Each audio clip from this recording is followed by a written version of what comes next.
La FNEB décide de renouveler son bureau exécutif fédéral. L'équipe dirigée par Veritas Intisor Koudoubo décide finalement de plier bagage pour laisser la place à une nouvelle équipe dirigeante.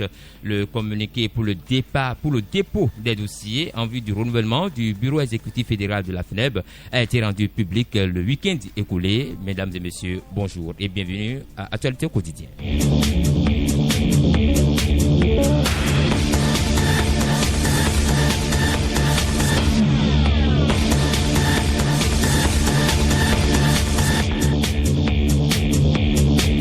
Et toujours le week-end écoulé, nous avons compris le message. Ce sont là les propos du secrétaire général de la CSA Bénin. Et samedi dernier, la marche organisée par les centrales et confédérations syndicales contre la cherté de la vie a été empêchée par les forces de l'ordre. Une action décriée dans un État qui se dit démocratique depuis 1990. L'autorisation de la marche ne relève pas de la préfecture. Quand la démocratie dévie en démagogie, le peuple ne peut que remarquer les dégâts.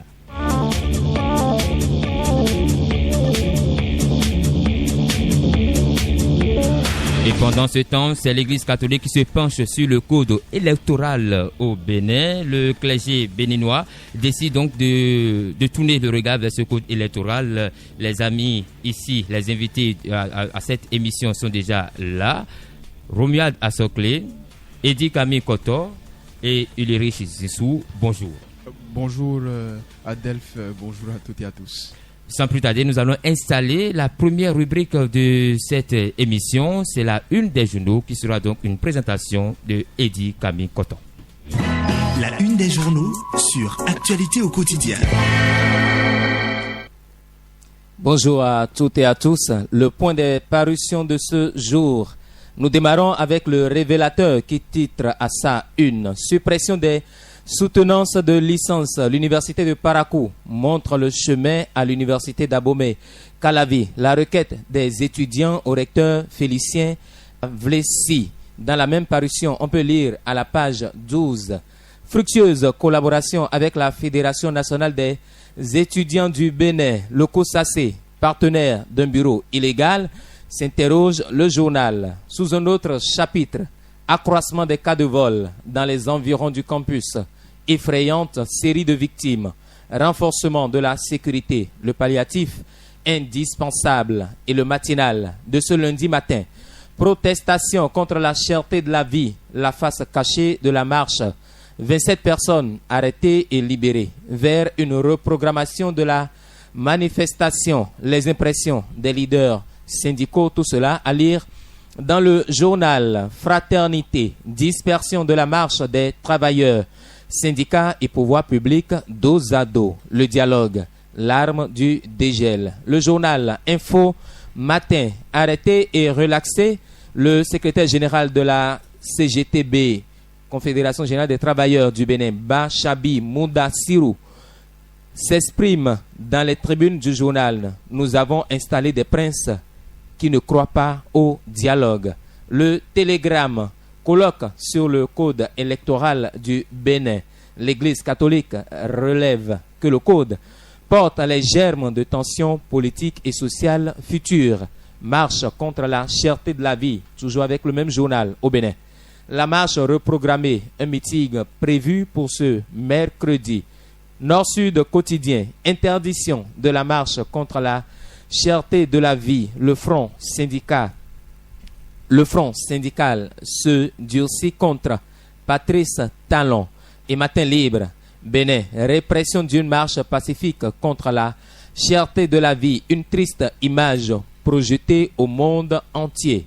Des syndicalistes et manifestants arrêtés puis libérés. Un meeting en vue pour mercredi prochain. Et nous finissons avec le potentiel scandale sexuel, abus et escroquerie à la zone économique spéciale de Glo-Djibé, GDIZ. Son image souillée. Talon Patrice pour châtier les coupables.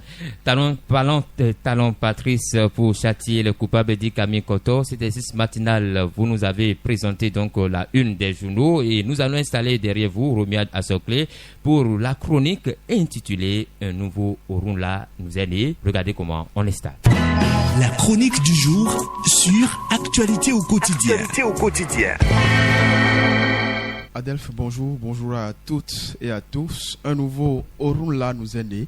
Il semble avoir repris service après un long moment de vache maigre. Après avoir été longtemps réduit au lancement des épreuves des examens de fin d'année, des occasions qu'il devrait encore discuter âprement avec le maire de Cotonou, ville-département. C'est donc un monsieur Alain Orunla, préfet du littoral, ancien ministre de la communication, mal inspiré, en quête d'autorité, qui décide une fois encore de réveiller les vieux démons. Mais en réalité, la répression de la marche organisée ce samedi par les centrales syndicales ne fut pas une surprise. Les couleurs ont été annoncées très tôt quand d'abord le ministre d'État Abdoulaye Biotchane aurait essayé en vain d'amener les syndicalistes à voter le projet. La mission a été finalement confiée au préfet et sa suite, alors que le secrétaire général de CSA Bénin, Anselme Amoussou, soutenait que les formalités administratives ont été faites pour la tenue de la marche. L'autorité de tutelle, sans démentir, invitait encore les organisateurs à se conformer aux tests et procédures en vigueur. On pourrait bien se demander de quel test il s'agit quand la seule exigence de la Constitution béninoise est une simple déclaration de marche. C'est donc bien évident, plusieurs jours à l'avance, que l'événement n'avait pas reçu l'assentiment de l'administration territoriale. Mais à Delphes, ce n'est pas non plus nouveau. Ces manquements notoires à la liberté d'expression et de rassemblement depuis quelques années dans notre pays. C'est bien ficelé par des lois, notamment celles issues de l'historique 8e législature monocolore, mais aussi par des armes, des intimidations, comme ce fut le cas encore samedi 27 avril. Plus concrètement, en 2018, ça a été l'une des premières réformes du régime, le retrait de droit de grève à certains travailleurs et la limitation à 10 jours par an pour d'autres. La conclusion est évidente. Nous sommes passés de cette démocratie Nescafé où quelqu'un pouvait rester à Paris et financer les marches et les grèves perlées à une presque dictature avec un contrôle autoritaire du gouvernement, des droits politiques limités et une répression constante de l'opposition et des opposants. Une démocratie de façade avec des dirigeants allergiques aux voix dissonantes, aux voix qui ne font pas l'éloge du chef. La preuve, nous l'avons encore il y a quelques jours avec le gouvernement qui trouve condamnable l'idée du clergé de donner la parole aux Béninois sur le code électoral. Ce reflux démocratique tire aussi sa source des élections violentes et sanglantes de 2019 et 2021.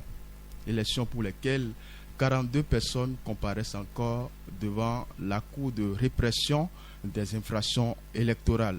Que dis-je? La Cour de répression des infractions économiques et du terrorisme. Après les bavures et les intimidations policières pour réduire au silence les Béninois qui pourraient être tentés d'avoir des convictions et des réflexions parallèles à celles du prince et de ses névis, après tant d'exactions, n'est-on pas tout au moins libre de dire qu'on a faim? N'est-on pas libre de dire que les performances bébé moins de Standard & Poor's avec des perspectives théoriques de stabilité, que ces performances ne se traduisent aucunement, pas encore par une amélioration du pouvoir d'achat, mais qu'au contraire, l'inflation tient encore la draguer très haute? C'est vrai qu'on ne va pas sur le même marché. Ils ne connaissent pas le marché de Cocotoma, celui d'Akasato ou encore le marché de Chabikouman pour savoir que le prix de la mesure du maïs a triplé et que le sac qui se vendait à 15 000 francs coûte aujourd'hui plus de 30 000 francs. J'ai énormément de la peine à comprendre qu'on puisse empêcher des Béninois de dire ce qu'ils vivent, d'exprimer leur chagrin et de crier au secours. Je m'insurge contre cette posture autocratique qui tend à normaliser la peur, l'anxiété, le non-droit. Mon cri de cœur ce matin est également en direction des forces de sécurité, la police républicaine, grand allié des violations et privations des droits humains, une police fougueuse, zélée et très engagée pour des missions de répression. Je voudrais une fois encore qu'ils retiennent ceci. Je cite, « Quand on t'envoie, il faut savoir t'envoyer ». Fin de citation. Louis-Philippe Rondeillon, SDGPR tout-puissant, rétrogradé puis renvoyé précocement à la retraite, doit avoir retenu la leçon. Nazer Ounokpe, grand artisan des répressions meurtrières de 2019, l'a appris à ses dépens. Au Bénin, la justice semble démissionnaire et même les décisions rendues ces dernières années par des juridictions régionales et continentales sont foulées aux pieds. L'arrêt du 28 novembre 2019 de la Cour africaine des droits de l'homme et des peuples qui ordonne la réparation des préjudices matériels et moraux subis par M. Adjavon, cet arrêt a été foulé aux pieds. La Cour de justice de la CEDEAO qui condamne l'État béninois a versé plus de 20 millions de francs CFA aux Nigérians Sondé Igbo en guise de dommages pour détention illégale et violation de ses droits que nenni. Le groupe de travail des Nations Unies qui a qualifié la détention de Rekia Madougou d'arbitraire a demandé au gouvernement béninois de la libérer immédiatement. Tout ça, c'est à l'eau. À quoi doit-on s'attendre maintenant après cette marche réprimée le samedi? Démobiliser la troupe et saper le moral des organisateurs, je pense que c'est le principal objectif des nombreuses interpellations, une trentaine selon plusieurs sources. Une stratégie bien connue depuis 2016 qui a amené plusieurs leaders syndicaux et de la société civile à garder définitivement le silence. Pour Anselme Amoussou de CSA Bénin, je cite, « La marche doit avoir lieu et elle aura lieu dans les meilleurs délais. Si on ne la réorganise pas, on ne serait pas digne de la solidarité dont nous avons profité aussi bien au niveau national qu'international. » Fin de citation. C'est certainement sans compter avec le retour rocambolesque et peut-être fatal du préfet Alain Orunla. Wait and see.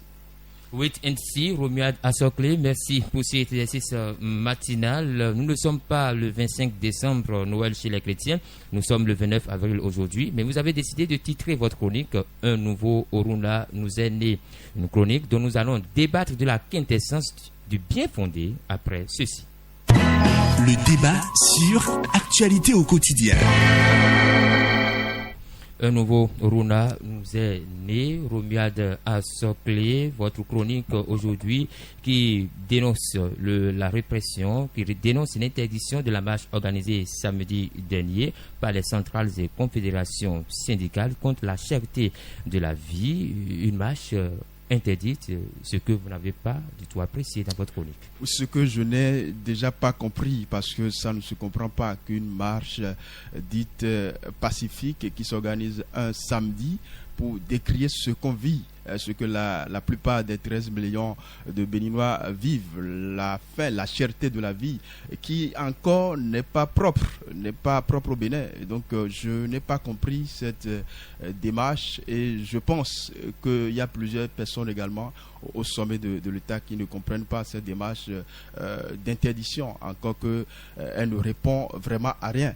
Il y a Maître Bad Parapé et plusieurs juristes qui l'ont expliqué. Il n'y a aucune disposition dans notre constitution, dans nos lois qui demande qui oblige les gens à aller faire des demandes officielles, à aller faire des protocoles pour marcher. Il suffit juste de faire une déclaration de marche. Et donc on ne comprend pas, on ne voit pas vraiment tout de suite les motifs, les mobiles pour lesquels le préfet, et ce n'est pas le préfet, il ne faut pas voir que le préfet, c'est vrai, c'est lui qui porte le chapeau, c'est lui qui est tout de suite responsable parce que c'est la commune de Cotonou, le département du littoral, mais au-delà, c'est toute une machine. Vous avez vu quand la scène s'est produite, quand tout de suite on a mis aux arrêts une trentaine de personnes, le DGPR était sur les lieux pour les auditions, donc c'est une mobilisation générale. Et donc moi j'ai constaté que ça entre en ligne de compte de tout ce qu'on a vu, tout ce qu'on a vécu depuis 2016, cette volonté manifeste de mettre tout le monde au garde à vous, de fermer la bouche à toutes les voix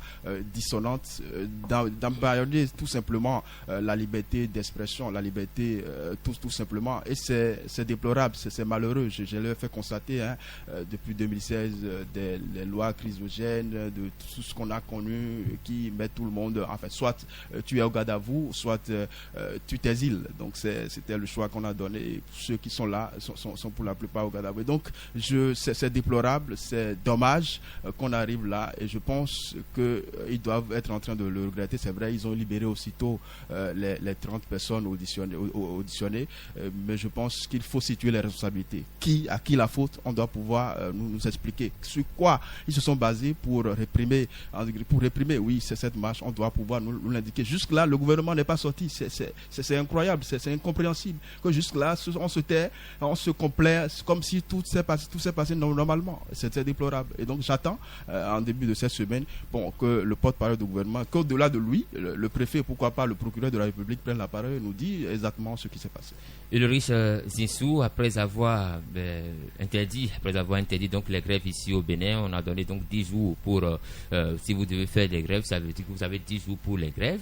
Vous devez, si vous excédez donc les 10 jours, c'est que vous êtes vous courez donc des sanctions. Maintenant, on aurait l'impression que après les grèves, ce sont les marches désormais qui sont interdites. Doit-on empêcher une marche contre la cherté de la vie et de Régissou? C'est trop tôt, Adef Adjiborin, c'est trop tôt quand même de pouvoir dire que déjà, oui, voilà, c'est trop tôt, selon moi, de commencer à déjà conclure que déjà au Bénin, les marches sont interdites, puisque nous sommes là directement à la première expérience du samedi 27 avril dernier. Ce n'est pas le premier de la République. Nous nous basons sur l'exemple de la fois dernière pour en parler. Mais ce n'est pas un premier de la République. Pour l'interdiction des marches, ce n'est pas un premier de la République sous la gouvernance de Patrice Talon. Nous nous basons sur le dernier exemple du samedi dernier pour en parler. C'est sur ça, moi, je me base au fait. Peut-être vous pouvez vous baser sur d'autres exemples. Mais je dis que c'est trop tôt. Ça, c'est mon avis. C'est trop tôt déjà de conclure que déjà le gouvernement de la rupture ou le gouvernement du président Patrice Talon interdit les marches ou le gouvernement contre la liberté d'expression. C'est très dérangé tout à l'heure d'entendre mon vis-à-vis, mon collègue qui est à ma gauche quand même d'exprimer quand même son ressenti de cette manière. Je lui accorde puisque c'est son avis. Mais ce que j'essaie de dire, c'est que déjà le Bénin est une république respectée. Le Bénin est une république qui est encadrée par des tests. Et c'est parce que justement, nous, en tant que journalistes professionnels des médias, nous avons des tests qui nous encadrent, que nous sommes là seulement, nous avons des tests qui nous encadrent, nous savons que nous ne pouvons pas dire telle chose, nous ne pouvons pas mener telle action. Je le dis ainsi parce que, à lire le communiqué du préfet du littoral, le communiqué qui interdit, mais pas directement la marche contre la vie chère, c'est que le préfet a estimé que même s'il y a une déclaration de marche pacifique, il doit avoir en retour une autorisation. Voilà que les thèses de la République ne prévoient pas cela. Moi, j'ai vu dans des pays, je vous donne l'exemple du Sénégal la fois dernière, où dans le cadre des élections présidentielles, où il y a comme ça plusieurs partis politiques, il y a comme ça plusieurs syndicats, il y a plusieurs organisations de la société civile qui ont voulu faire des marches.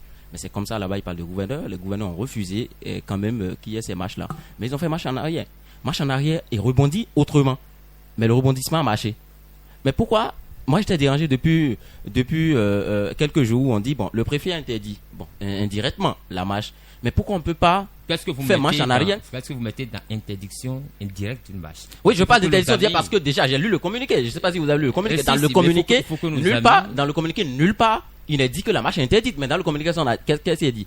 Dans le communiqué, c'est dit qu'il y a des organisations, elles ont été citées, il y a des organisations qui prévoient quand même de marcher. Et que déjà, bien vrai, la préfecture a reçu leur déclaration de marche, mais que la préfecture n'a pas donné une suite. Donc la suite qu'on n'a pas donnée, ça veut dire déjà que ce n'est pas autorisé. Vous voulez que le préfet dise quoi encore? Qu'il dise, c'est pourquoi je dis un refus indirect. Le préfet n'a pas voulu dire non, comme on voit dans les autres pays ou bien comme ça se voit directement ou non, votre marche, on n'autorise pas votre marche. Non, le préfet a dit que les organisateurs,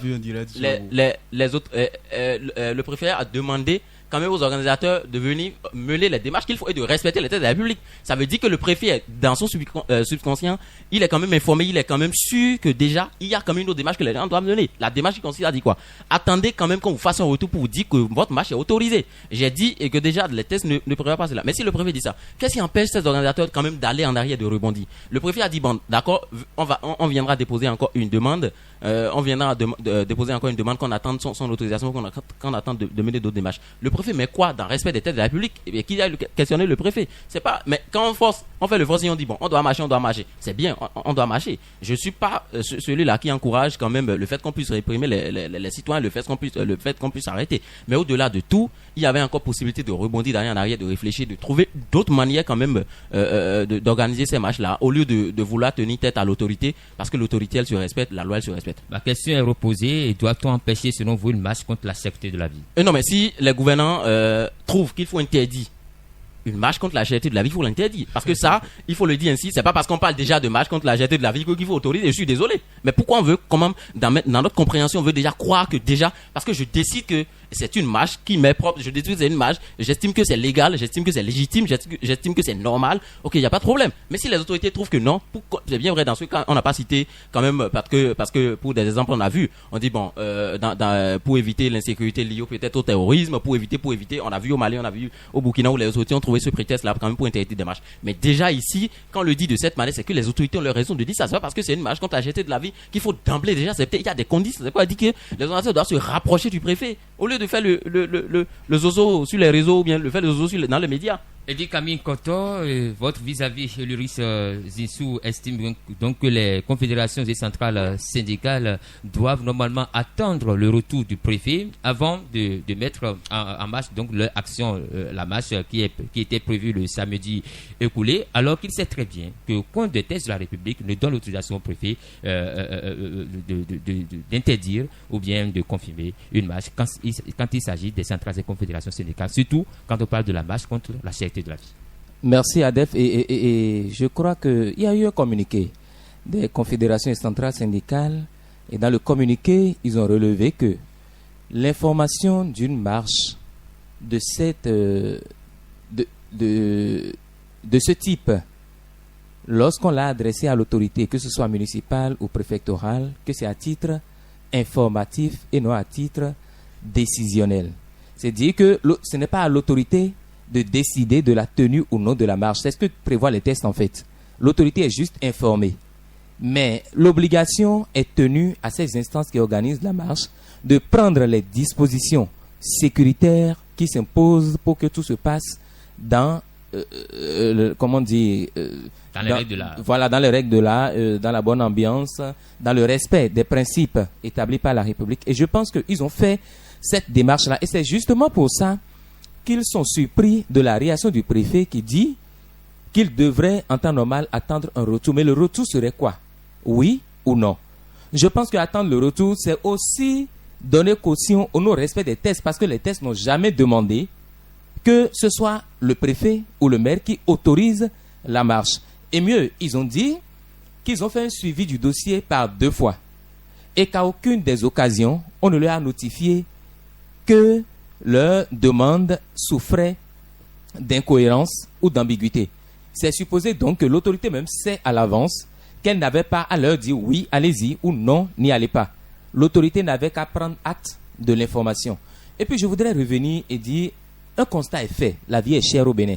Et ça, tout le monde le sait. Qu'on soit ministre, député, qu'on soit artisan, paysan, tout le monde le sait. Ensuite, il n'y a qu'un autre constat est fait. Le dialogue social aujourd'hui au Bénin souffre énormément. Les gens attendent de voir les signaux pour réagir. La preuve, la ministre qui a demandé à rencontrer les gens, pourquoi est-ce que cela n'a pas été fait depuis plusieurs mois? Et c'est quand on a eu l'information qu'il y a une marche qui profile à l'horizon qu'on a voulu les rencontrer. Ça pose un problème. C'est la preuve que le dialogue social souffre au Bénin. Mieux, les gens ont décidé de marcher contre la cherté de la vie.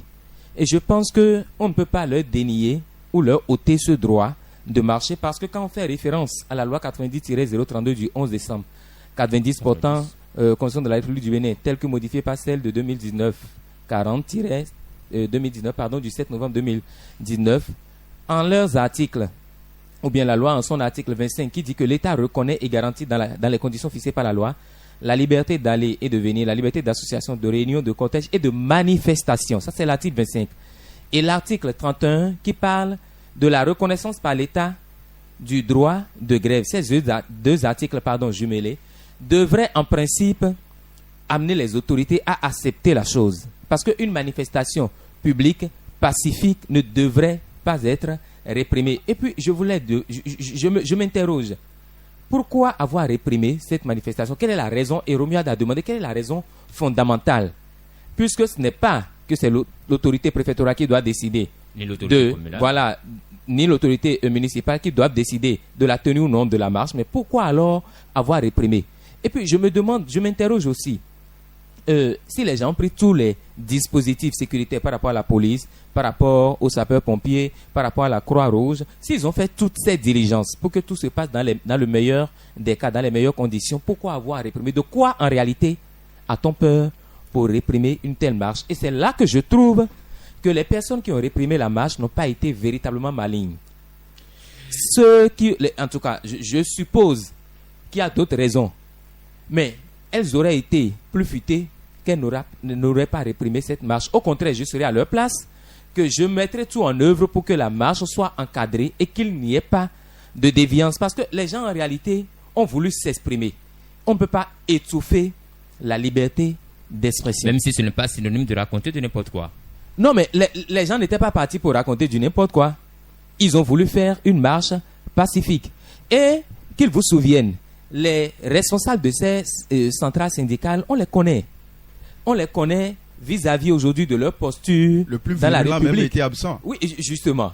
Et puis, quand vous écoutez aujourd'hui Anselme Amoussou, Chadari Noël, Bassabi Moudachirou, quand vous les écoutez prendre la parole aujourd'hui, on sent quand même que c'est des personnes qui sont portées à dialoguer d'abord. Ce n'est plus le syndicalisme d'hier, où c'était que de la pure violence. Aujourd'hui, les choses ont commencé, il y a eu de l'accalmie. Et donc, au regard tout au moins de cette nouvelle tendance de syndicalisme, on pouvait leur donner crédit, les laisser faire la marche, puisqu'ils étaient devant. Et dans les images, vous voyez bien que Anselme Amoussou et Moudachirou, les deux premiers qu'on a pris, étaient devant dans la marche.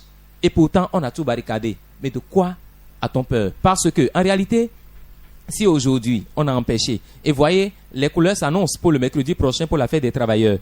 Et plus on va continuer d'empêcher, et plus graves seront peut-être les déconvenus. Empêcher la marche contre la cherté de la vie, c'était le samedi écoulé. Fériol Soussou, si vous êtes avec nous, nous allons écouter rapidement le secrétaire général de la CSA Bénin, Anselme Amoussou. Aux policiers de la direction de la police judiciaire qu'on n'avait absolument rien à nous reprocher et qu'en fin de compte, c'est le préfet et certains élèves des agents de force de l'ordre qui ont créé les troubles à l'ordre public. Ce n'était pas notre intention. Nous avons expliqué ce qui s'est passé. Nous avons montré et prouvé que nous avons fait les formalités qu'il fallait. Et donc, en fin de compte, parce que la police judiciaire qui s'est montrée très professionnelle a compris qu'il n'y avait rien à nous reprocher. Donc, on nous a libérés sans autre forme de procès. Alors, quelle est la suite désormais? Est-ce que la marche est reportée ou quelle sera la suite à donner? Vous savez, aujourd'hui, nous avons montré que, disons, les craintes que nos militants pouvaient avoir, la peur qu'ils pouvaient habiter les uns et les autres ont disparu. Et que nous sommes prêts aujourd'hui à jouer notre partition parce que c'est ça que les militants attendent de nos confédérations. Donc cette partition, elle a été jouée aujourd'hui, elle sera jouée parce que la marche, elle sera reprogrammée. Nous allons nous entendre, nous allons échanger tout à l'heure entre confédération et centrale syndicale avec nos militants. Et vous saurez très rapidement quelle est la date à laquelle la marche va être reprogrammée. Parce que cette marche, elle a besoin d'avoir lieu pour que ceux qui nous dirigent comprennent que la gouvernance n'est pas ce qu'elle doit être. Donc c'est une marche pour les aider à faire les inflexions qu'il faut dans la gouvernance pour nous permettre d'être un peu plus heureux cette population. Donc la marche sera reprise très rapidement et vous serez informés. Et j'espère que cette fois-ci, le préfet du littoral va comprendre quel est le rôle qu'on attend de lui dans une république et qu'il ne va pas jouer au dilatoire habituel. Dans tous les cas, vous avez compris aujourd'hui. On a compris, Anselme Amoussou. Désormais, vous êtes libre et c'est déjà chose heureuse. Nous sommes libres parce que nous sommes dans une démocratie. Je voudrais profiter très rapidement pour remercier tous les syndicalistes du Bénin, tous les travailleurs du Bénin, du monde entier, qui se sont mobilisés à travers les réseaux sociaux, à travers les déclarations, à travers un certain nombre de choses que nous avons ressenties même quand nous étions en garde à vue. Je voudrais vraiment remercier pour cette solidarité-là. Nous venons donc d'écouter Anselme Amoussou, Ulrich Zinsou, le ne faudrait-il pas mener des démarches gouvernementales afin de voir, d'écouter d'abord le gouvernement et si possible en tirer une marche? Pourquoi les centrales et confédérations syndicales, vous ne voyez pas que le mieux serait donc d'adresser des notes peut-être au gouvernement, parce que la cherté de la vie, c'est une question nationale, et si peut-être le gouvernement ne les écoutait pas, donc il pourrait donc demander, il pourrait donc mener cette démarche-là de marcher contre la cherté de la vie. Visiblement, vous revenez quand même sur l'un des points que j'abordais depuis le début, heureusement. Heureusement également, merci à Ansel Mamonsou qui a reconnu quand même qu'il est libre parce que nous sommes dans une démocratie. C'est important de préciser ça, je crois que c'est important puisque déjà qu'on le veuille ou non, nous connaissons quand même, on a beau décrier la justice béninoise, on a beau critiquer la justice béninoise, on a beau critiquer le gouvernement, mais qu'on le veuille ou non, ils ont été libérés, c'est la fierté de tout le monde, qu'on le veuille ou non. Il y a des partis politiques qui ont réagi, il y a des organisations de la société civile qui ont réagi, on a vu. Il y a les confédérations syndicales qui ont annoncé des grèves, de grèves malades, qui ont annoncé quand même des manifestations, qui ont annoncé des journées mortes, qui ont annoncé. Nous savons, moi j'étais depuis le matin quand j'ai appris que les 3 secrétaires généraux ont été arrêtés, moi j'ai dit qu'ils seront libérés. Pas parce que je suis dans le secret des dieux, mais parce que je sais justement que nous sommes dans une démocratie. Je sais justement qu'ils vont comprendre que oui, oui, nous avons mené la démarche qu'il faut, nous avons voulu, parce qu'il a dit dans son audio, si vous l'écoutez, vous allez constater l'entretien, si on peut le dire, c'est exclusif qu'il a accordé à la chaîne nationale après avoir été libéré. Qu'est-ce qu'il a dit? Il a dit que eux, ils ont voulu démontrer au gouvernement que même si on refuse, oui, il y a le peuple qui est derrière, il y a quand même une volonté quand même je parlerai de forcing, c'est-à-dire on veut démontrer que oui, vous avez refusé, mais on va vous montrer que nous, on peut sortir, on a le peuple derrière nous, et c'est ça, on a vu, bravo à eux. En répondant à votre question, cherchant à savoir s'il ne faut pas négocier, il y a Eddie qui a reconnu tout à l'heure qu'on a vu des responsables de confédérations syndicales qui ont quand même cette envie-là quand même de discuter. On l'a suivi tout à l'heure, vous allez constater qu'il est toujours dans une dynamique d'apaisement, il est toujours dans une dynamique de oui. C'est comme on dit en fond, nous sommes fatigués, finalement nous sommes fatigués, il faut qu'on démontre au gouvernement que oui, nous ne dormons pas, nous sommes là, on estime qu'il a mis fin à toutes sortes de libertés, mais nous devons lui démontrer que oui. Non, mais il y a toujours possibilité de négocier. On a vu, d'ailleurs même selon les informations, le gouvernement a voulu les rencontrer, vous l'avez également vous-même rappelé tout à l'heure, la ministre du Travail et de la fonction publique, mais ils ont refusé. Et après la marche? Non, bien avant la marche, la veille de la marche, la ministre a voulu les rencontrer, mais ils ont refusé. Déjà la veille de la marche. Oui, ils ont refusé, ils ont dit non, miette, on ne veut pas rencontrer la ministre. Moi, je trouve que le mieux, c'était quand même de rencontrer quoi la ministre. On a vu dans ce pays, on a vu également dans nos pays où il y a des rencontres du genre qui ont eu lieu, mais si le gouvernement ne veut pas nous écouter, on maintient notre marche. Là encore, c'est plus différent, ça donne plus de raison de savoir que oui, on est dans une dynamique de négociation, dans notre processus de négocier. C'était quand même possible quand même de négocier. Mais déjà, parlant de négociation, non. On sait que nous avons un gouvernement qui est à l'écoute. Ils ont reconnu eux-mêmes la fois dernière, quand on a quand même revu tout ce qui concerne les AME, tout ce qui concerne les avantages qui ont été accordés aux AME.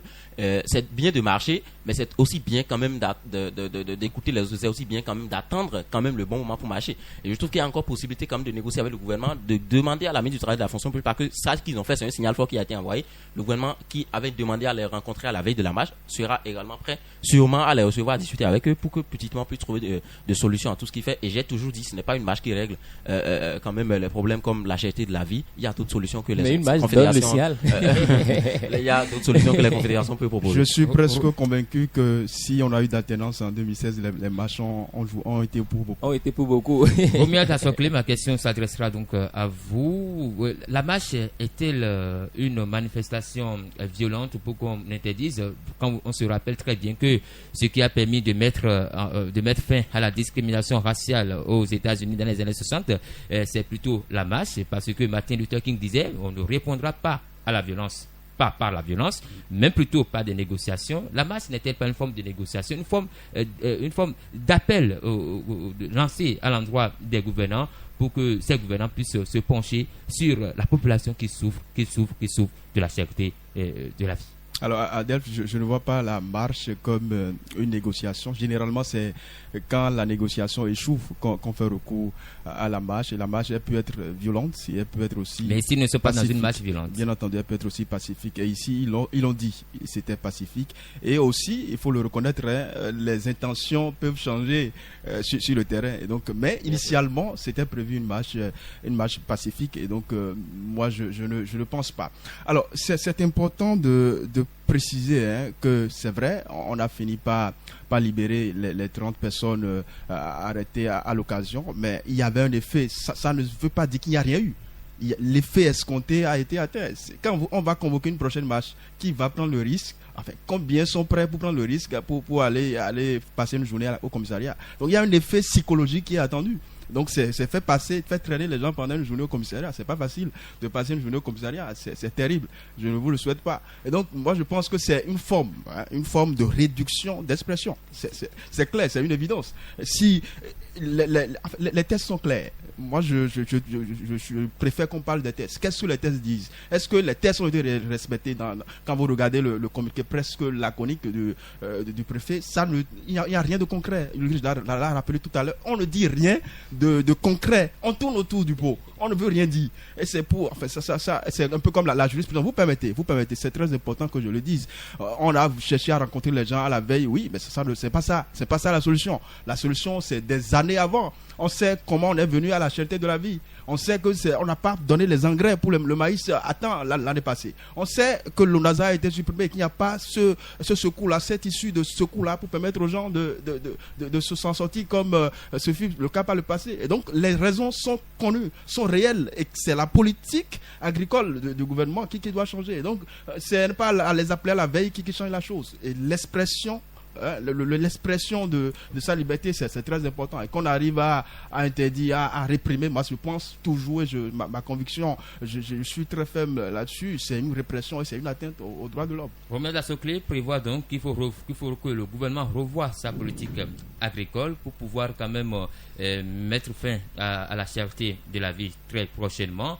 Vous ne voyez-vous pas, Eddy Camille Koto, que nos tests souffrent d'ambiguïté ici au Bénin, quand on sait aussi qu'au niveau de la répression contre les infractions routières, il y a eu beaucoup de problèmes qui sont liés quand même aux tests. Et maintenant, nous avons aussi, au niveau de cette marche interdite, nous avons aussi les tests qui sont là, mais qui ne disent pas concrètement ce qu'il faut. Ne voudrait-on pas, ne pensez-vous pas qu'il faut revoir un peu nos tests? C'est deux choses.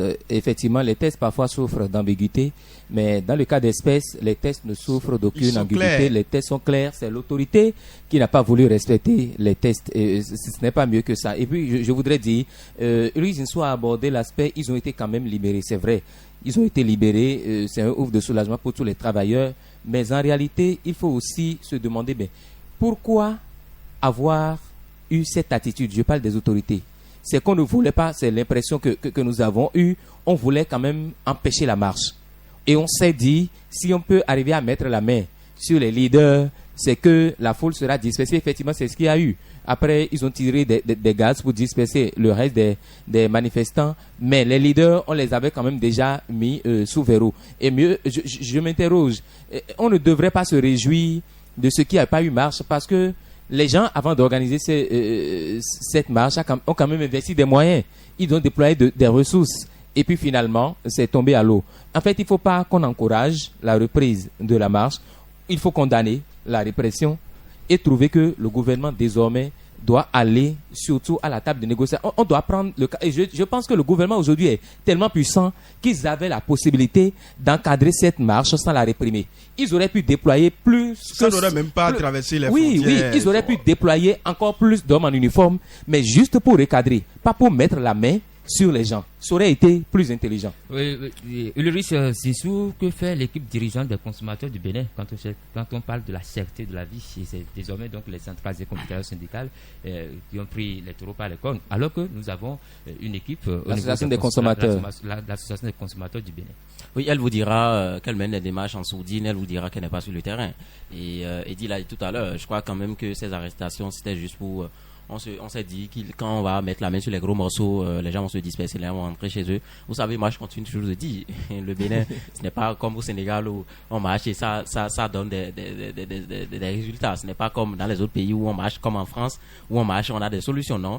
Nos confédérations syndicales au-delà de la main doivent trouver des occasions quand même de qu'est-ce qu'elles-mêmes du moins proposent vis-à-vis de cette cherté de la vie qui est quand même internationale, je peux le dire ainsi, parce que dans tous les pays, on a vu le Conseil des ministres du Sénégal la fois dernière dernière, où le gouvernement a demandé de déployer quand même un document urgent, c'est-à-dire de trouver des palliatifs vis-à-vis de la cherté de la vie. Donc ça veut dire que le Sénégal, qui est également une grande puissance, qui est un pays également à ce problème-là. Et on a vu c'est partout dans tous les pays. Donc déjà, bien vrai, il faut marcher, bien vrai, il faut quand même démontrer qu'on est auprès des travailleurs, on est auprès de la population. Mais également, il faut continuer à négocier, il faut commencer également à proposer des solutions aux populations. Et Romiada a parlé de la suppression de l'ONASA. L'ONASA, oui, a fait son travail, mais a démontré ses limites dans le temps, parce qu'on sait comment ça se passait à l'ONASA. Toi qui es Romiada, je ne sais pas si tu en as bénéficié. Moi, je n'en ai jamais bénéficié. Parce La que solution n'était pas de supprimer, mais de réorganiser.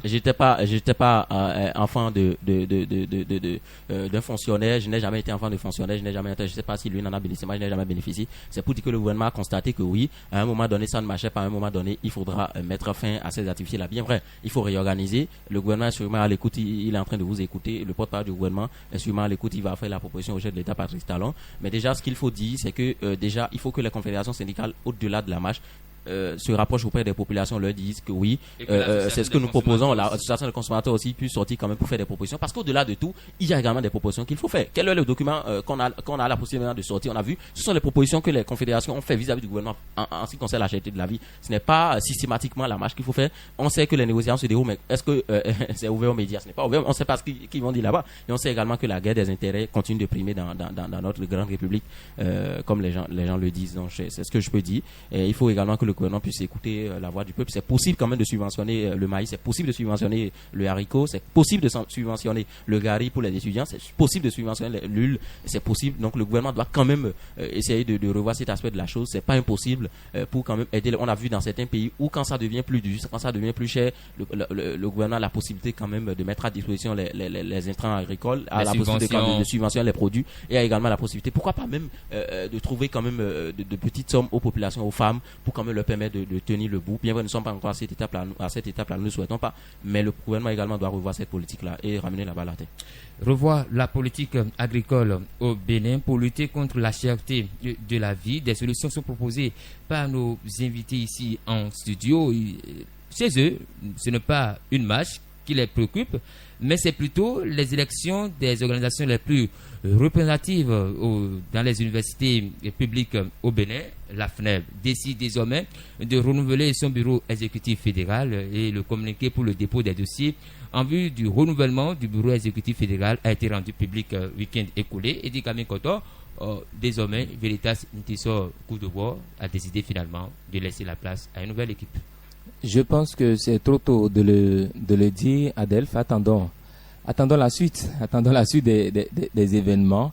Attendons surtout l'évolution dans le suivi rigoureux de ce calendrier électoral que la FNEB vient de publier, parce que qu'ils vous souviennent ici dans ce même studio, il y a plus de 2 mois, le président de la FNEB nous informait que le jour-là même, le calendrier électoral allait être publié, et voilà 2 mois, nous en sommes là. Donc on attend de voir la suite, mais c'est heureux qu'après les différentes récriminations, après les différentes plaintes, on ait fini par publier un chronogramme. Le plus important, c'est que ce chronogramme soit respecté, et que le processus aille jusqu'au bout pour finalement une nouvelle dynamique à la tête de la Fédération nationale des étudiants du Bénin. Et ce n'est pas dit que le bureau de Ntiso Veritas n'a rien fait, non, loin de là. Mais lorsque le processus, quand on sait que depuis 1 an, environ, bientôt 1 an, on devrait avoir élection et que ça n'a pas tenu, c'est ça surtout qui a gêné, c'est ça qui a dérangé les uns et les autres, parce qu'on s'est demandé au finish, est-ce que nous sommes en train de ressembler à nos dirigeants sous d'autres cieux, ou lorsqu'on vient en fin de mandat, on ne veut pas céder le pouvoir. Mais là, attendons de voir ce que ça va donner. Le souhait de tous les étudiants, c'est que véritablement les choses reprennent dans le bon sens. Les choses vont aller tellement si vite que depuis hier que ce programme est sorti, nous avons donc aujourd'hui démarre donc le dépôt des dossiers de candidature, et déjà le lundi 20 mai, nous aurons la proclamation des résultats définitifs des élections, lesquelles élections auront lieu le vendredi 7 mai 2024, c'est-à-dire dans un peu plus de 3 semaines environ. Et donc le dimanche 19 mai, il y aura donc traitement des recours, et le lundi 20 mai, la proclamation des résultats définitifs. Ulrich Zinsou, ne voyez-vous pas que les choses sont allées tellement, le déroulement du calendrier est allé tellement et si vite, quand on sait que pour une organisation qui est la plus représentative des étudiants ici à l'Université d'Abomey-Calavi, la FNEB, le retard est déjà là, le vide juridique est présent, Ulrich Zinsou. Oui, le vide juridique est présent, comme vous le dites, et le retard est là. Heureusement pour Intisor qui a trouvé que finalement il est important quand même d'organiser les élections, quand même finalement il est important quand même de céder sa chaise. Malheureusement pour lui, il a quand même fait plus de 12 mois comme le mandat l'a prévu. L'histoire va retenir cela. Même dans 30 ans on va en parler, nos enfants vont en parler, les journalistes qui viendront après nous vont en parler. Donc bien vrai, il a fallu que la presse universitaire puisse prendre ses responsabilités. On a vu au niveau de Radio Nivelle tout le travail qui a été fait quand même pour l'aider à partir tranquillement. On a vu au niveau des autres organes, notamment le Révélateur qui aujourd'hui également dans sa une quand même a essayé de décrier, a essayé de déplorer, a essayé de dénoncer quand même cette collaboration qui est entre le COUS et la FNEB. Le COUS qui reconnaît, qui associe, continue d'associer la FNEB en tant qu'organisation qui est dans un vide juridique pas possible, qui continue d'associer quand même la FNEB à ses activités et tout. Le COUS également, c'est le moment de dire au COUS que oui, le COUS est supposé est une institution quand même de la République. Le COUS, les agents du COUS vivent du paiement des impôts des Béninois, les agents du COUS vivent quand même du travail. Il n'y a pas d'étudiants sans COUS. C'est comme je disais la fois dernière lors d'une conférence, il n'y a pas de recteur sans étudiants. Donc c'est comme s'il n'y a pas de COUS sans étudiants. Mais si le COUS constate qu'il y a une organisation qui est dans un vide juridique, pourquoi on continue d'associer cette organisation-là aux activités? Pourquoi on continue d'accepter quand même que cette organisation continue de signer des documents qu'on exploite là-bas? Le COUS est un complice alors de tout ce qui se fait. Donc là, le processus électoral est lancé. Moi, mon inquiétude, et on va essayer de faire la veille citoyenne, c'est la transparence au niveau de ces élections, parce que je vous rappelle que c'est le deuxième vice-président du bureau sortant qui est quand même le président de la commission électorale, la CEPA, et on sait comment ça se passe. Mohamed Danikaye. On sait comment les jeux de schéma se passent. Donc qu'il quand même, qu'il est à l'écoute, qu'il quand même essaie de faire les choses dans les normes comme cela se doit pour quand même essayer de marquer positivement l'histoire. Et déjà, quand partout de ces élections, il faut débourser plus de 150 000, je crois, quand même pour le dépôt des dossiers. Et je trouve que c'est toujours exorbitant. On l'a dit une fois ici dans ce studio que c'est trop. Je ne sais pas ce que cette somme sert à faire au niveau de la fédération. Je ne sais pas si finalement on se la partage, mais qu'est-ce qu'il en est? Il faut vraiment quand même qu'on puisse faire la réduction de ces sommes-là pour permettre aux candidats d'y participer. Nous sommes à l'écoute et c'est lancé. Nous souhaitons bonne chance à tous les candidats. Et déjà aujourd'hui, le dépôt des dossiers de candidature a démarré et ce dépôt va prendre fin jeudi prochain, c'est-à-dire le jeudi 2 mai 2024 avec l'affichage des listes provisoires. Romuald Asoclé, la FNEB serait donc en train de donner peut-être une leçon à l'UNSEB. c'est trop dit, une leçon. Il y a un article du journal Le Potentiel qui disait récemment les organisations étudiantines au bord de l'éclatement. J'allais justement dire que ce n'est pas que la FNEB, c'est pratiquement, sinon ce sont les trois. Même l'UNEB, il est en prolongement à nos limites. Et donc c'est déplorable. C'est déplorable, c'est peut-être une leçon. Une leçon, c'est trop tôt pour le dire. Quand on connaît le parcours alambiqué, le parcours tortueux de Intisor à la tête de la FNEB, les élections ont été reprises en plein milieu de mandat. On a repris les élections. Et là, ça se poursuit sans une fin. Enfin, on a finalement un calendrier dans l'espoir que ce calendrier soit respecté. J'ai malheureusement l'impression que nous copions, comme l'a dit tout à l'heure, nous copions nos aînés. Et le parcours, quand on regarde le processus électoral à la FNEB actuellement, c'est pas loin de ce qui se passe dans certains pays de l'AES, dans certains pays en transition où le processus est remis chaque fois en cause. On va espérer que cette fois-ci que ça soit la meilleure et qu'il y ait une issue positive, parce que le vrai problème, c'est qu'on n'a plus en réalité de représentants légitimes des étudiants. Et les problèmes des étudiants, en réalité, ce n'est plus le réel souci de ceux qui sont là. On cherche les jeux de positionnement, c'est qui vient après. Et on taille même des lois. J'espère qu'on n'y arrivera pas, des lois sur mesure. Non, mais il y a un nouveau code électoral à la FNEB. Il y a un nouveau code électoral désormais à la FNEB. Qui est sorti de manière magique. On espère j'espère franchement que ce ne sera pas l'éternel recommencement comme ça se fait avec les aînés, les codes électoraux pour exclure, les codes électoraux pour éliminer certaines personnes. Permettez-nous de quitter l'espace de l'université d'Abouin Calavi pour se rendre à Parakou où Edi Camille Koto, le recteur de l'université de Parakou, a décidé désormais que les étudiants à la FLASH, faculté des lettres, arts et sciences humaines, et les étudiants de la FASEC, faculté des sciences économiques et de gestion, ne soutiendront plus leur mémoire, plus de soutenance en matière de mémoire de licence ici à l'université de Parakou. Voyez-vous que cette décision n'est-elle pas une décision salutaire selon vous, quand on sait qu'il y a beaucoup de tracasseries liées à ces soutenances, ce qui certainement décourage certains quand ils finissent de soutenir, ils n'aiment plus aller au deuxième cycle qui est le cycle de master. Adelph, la chose peut être vue sous plusieurs angles. Exactement. C'est vrai qu'aujourd'hui, quand on arrive au niveau licence, et quand on se rappelle qu'il faut il faut battre des pieds et des mains avant de soutenir, il faut courir derrière le maître de mémoire. Parfois, mais vous n'avez pas de maître de mémoire, il faut attendre peut-être 1 an, 2 ans avant qu'on ne vous attribue quelqu'un. Et ça prend beaucoup d'années, au point où vous êtes déjà découragé des études universitaires avant de soutenir la licence, et puis on préfère s'en arrêter là pour ne pas continuer le calvaire.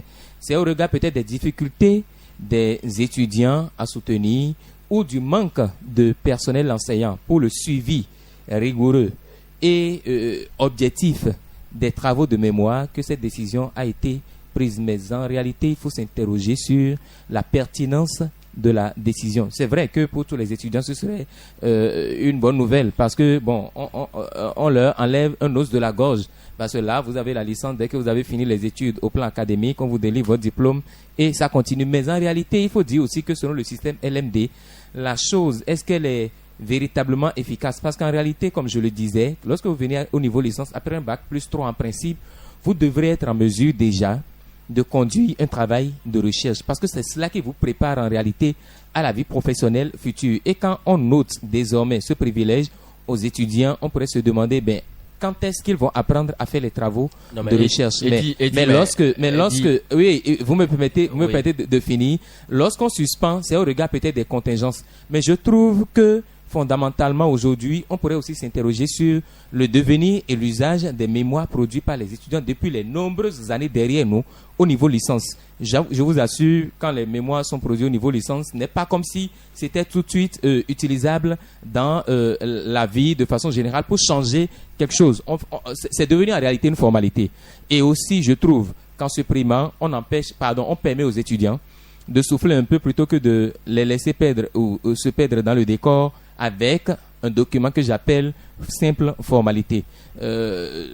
Plus tard, je trouve qu'il faudra peut-être penser à recruter suffisamment d'enseignants pour que ça revienne. Maintenant, j'attends les alternatives proposées par les autorités après la suppression de ces soutenances en licence.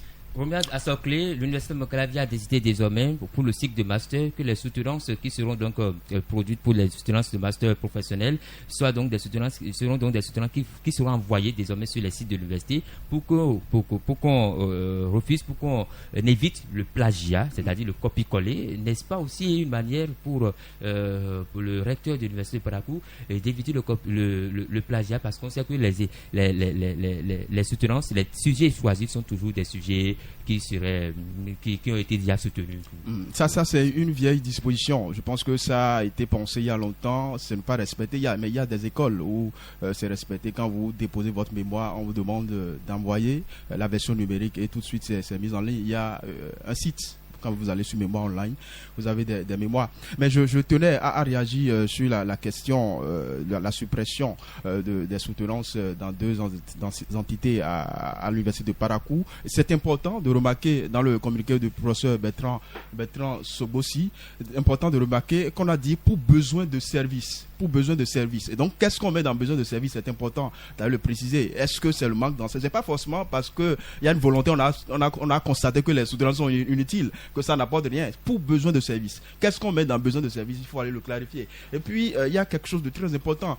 Ça pose un problème d'harmonisation. Alors qu'à Parakou, on ne soutient pas à la FASEG, à Cotonou, on soutient à Calabi, on soutient. Ça fait une politique de 2 poids 2 mesures. Dans le même pays. Et puis, le LMD, c'est international. On doit pouvoir permettre à ceux-là qui soutiennent à Parakou d'aller continuer leur master, leur doctorat ailleurs. Donc, ça pose un réel problème que je pense que on aura vraiment du mal. Enfin, on va comprendre avec le temps si c'est le personnel ou le matériel qui manquait. Le risque Zissou sur la suppression des soutenances de mémoire de licence à l'université de Parakou.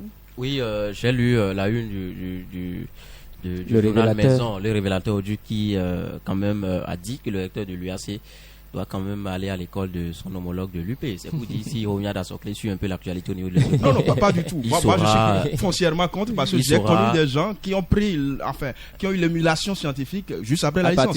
J'ai reçu ici, nous avons reçu dans l'Université Sciences ici, l'actuel directeur de l'UMAFA, ses premières publications scientifiques c'est après la licence. Donc on peut pas tout. Il a fait quelle formation? Je ne sais pas habilité à poser les questions, mais il a fait. Bien sûr, non, je vous réponds. Non, c'est au cas par cas. C'est pour ça que je vous dis. Non, je vous dis. Et quand on supprime à Parakou, ça ne veut pas dire.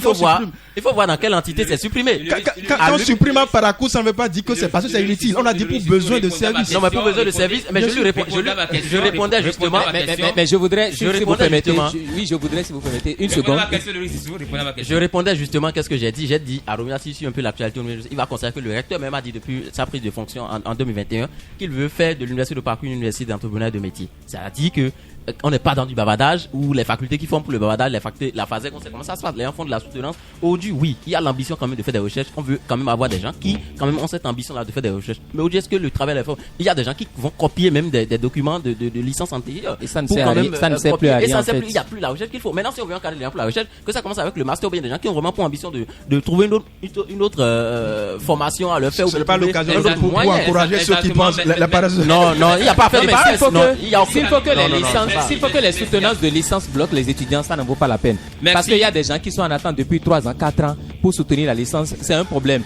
Oui, merci. Mais donc, il vaut mieux supprimer. 29 avril 2024, dernier numéro, dernier lundi du mois. Terminus, on descend.